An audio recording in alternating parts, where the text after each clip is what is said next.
pada kesempatan kali ini, kelompok kami berkesempatan untuk mempresentasikan tugas kami dalam membuat website Universitas UPSI Kalimalang.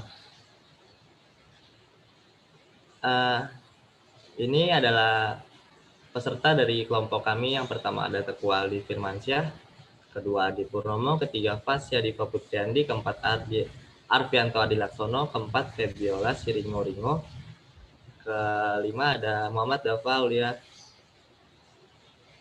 Next. Latar belakang pembuatan proyek. Perkembangan teknologi informasi saat ini telah berkembang sangat pesat, yang membawa kita memasuki sebuah dunia baru.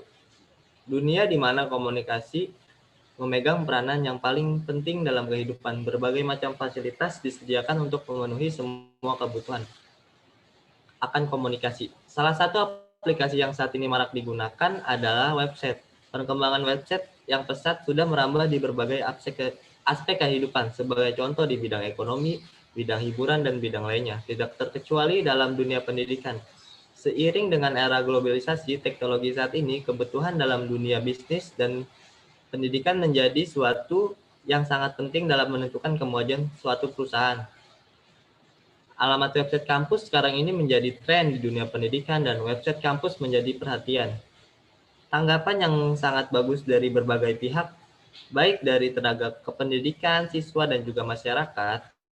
Dengan alamat web kampus, semua pihak bisa merasakan manfaat dari website sekolah. Website kampus adalah sebuah website yang resmi dimiliki kampus, dan biasanya untuk website kampus memiliki ciri khusus diberi dari nama domainnya sesuai dengan nama kampus website sekolah. Digunakan untuk membantu sarana pembelajaran online untuk para siswa atau siswi dan sarana informasi. Untuk slide selanjutnya akan dibacakan oleh Fasya Diva Putriandi. Next. Rumusan masalah. Pembuatan proyek berdasarkan latar belakang tersebut maka dapat dirumuskan tentang bagaimana merancang sekaligus memperbaharui aplikasi akademik kampus atau universitas dan sistem informasi yang membantu pengelolaan data guru, siswa, dan nilai dan mata pelajaran yang berbasis website.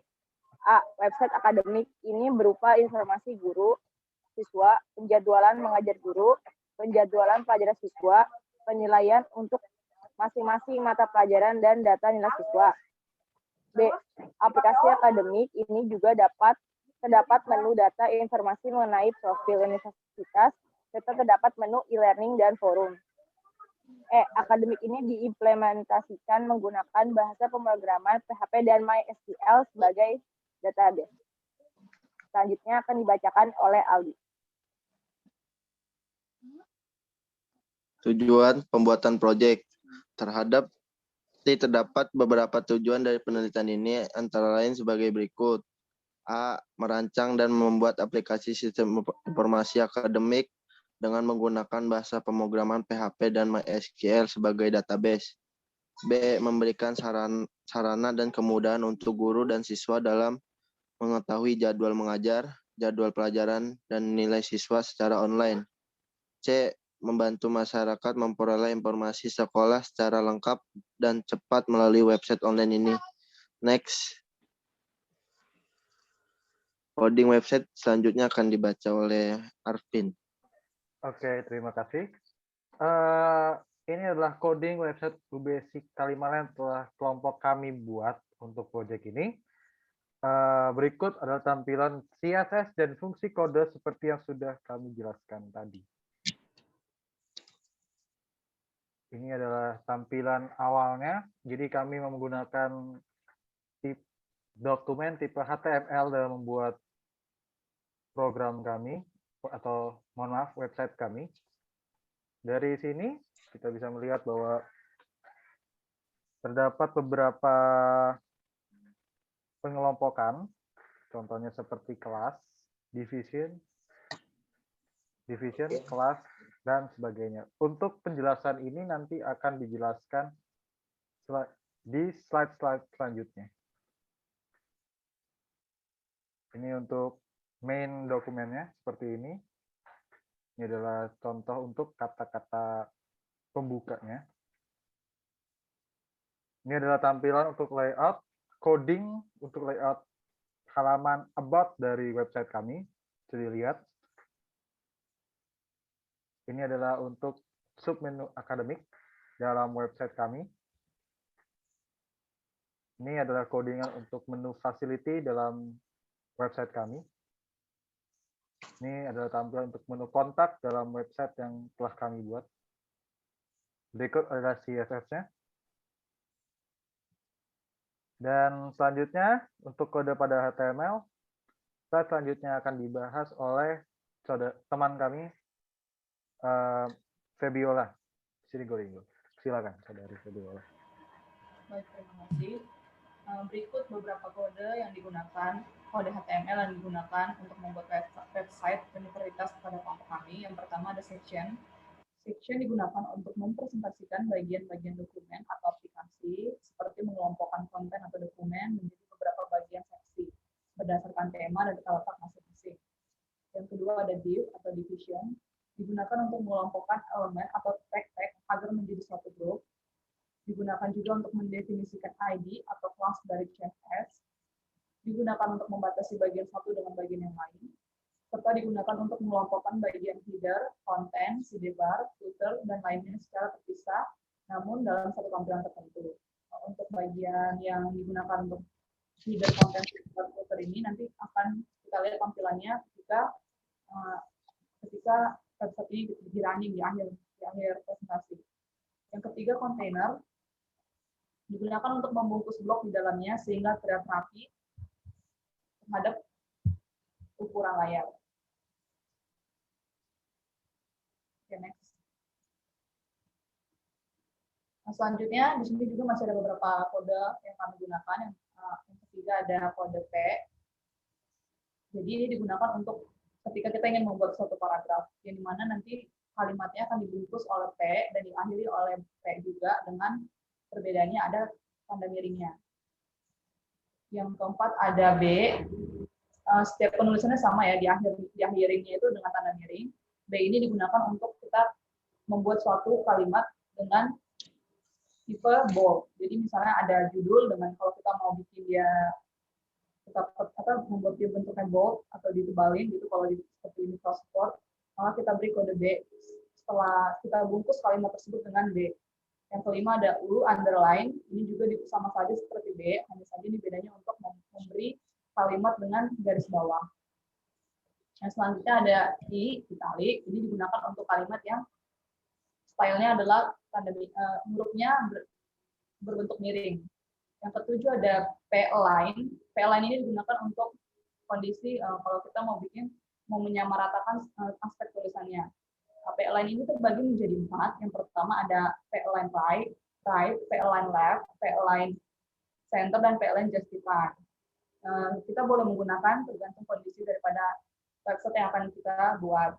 Yang right itu untuk sebelah kanan, yang left untuk kiri, center untuk rata tengah, kalau justify rata kiri, rata kanan.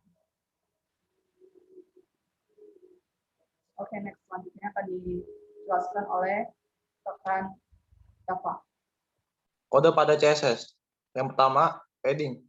Padding pada CSS digunakan untuk memberikan ruang space di sekitar elemen atau konten. Terdiri dari padding, padding top, padding right, padding bottom, dan padding left. Yang kedua, margin. Untuk mengaplikasikan jarak tepi pada sebuah elemen bagian luar atau tepi garis luar. Inherit. Untuk menerapkan style pada elemen yang sebelumnya kita berikan style, maksudnya ialah inherit merupakan nilai turunan dari suatu elemen terhadap elemen terluarnya. Yang keempat, display inline block. Jenis display yang mirip dengan display inline, hanya saja pada display inline block kita bisa mengatur tinggi dan lebar seleksinya. Yang kelima, width digunakan untuk mengatur lebar dari sebuah elemen HTML, apakah itu berupa paragraf, gambar, atau tag general. Yang keenam, pada float untuk mengatur letak elemen secara horizontal. Yang ketujuh, border, menyediakan peraturan tampilan desain website baik dari style, lebar width, maupun warna color dari sebuah elemen border.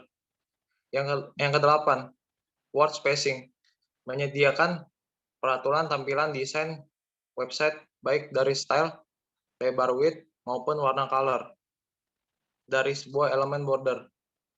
Yang kesembilan, font family, mengatur jenis huruf. Yang ke-10, font size, mengatur ukuran huruf.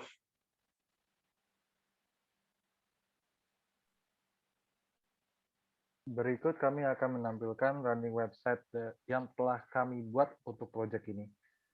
Untuk running website ini, saya akan stop share untuk PowerPoint-nya dan akan mengganti ke website-nya.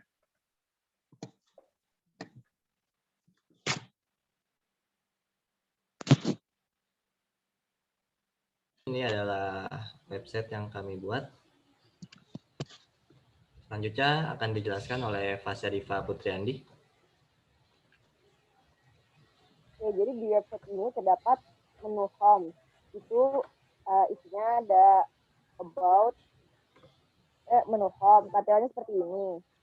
Ada tulisan welcome to UBSI. Di atasnya juga ada namanya itu UBSI Kalimalang beserta logo UBSI. Selanjutnya ada menu about.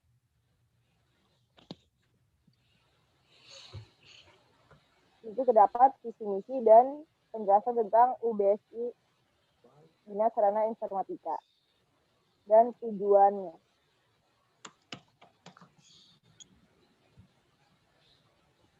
Selanjutnya akademik, di sini terdapat fakultas dan jurusan yang ada di UBSI Kalimalang. Ada informatika, ekonomi bisnis, dan komunikasi dan bahasa. Fasilitasnya,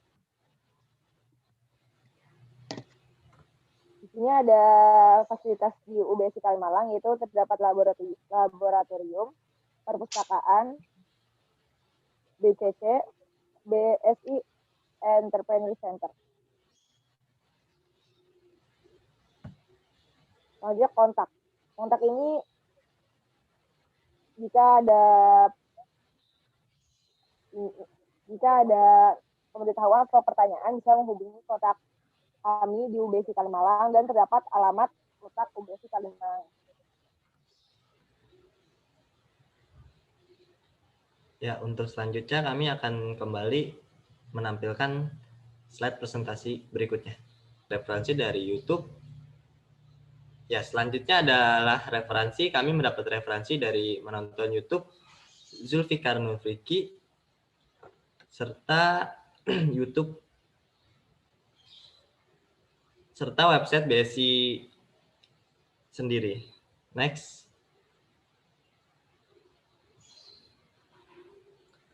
Terima kasih, sekian dari kelompok kami.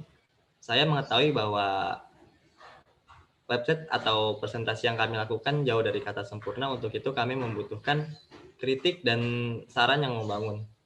Untuk itu saya selesaikan dulu presentasi hari ini. Terima kasih untuk kepada hadirin yang lain.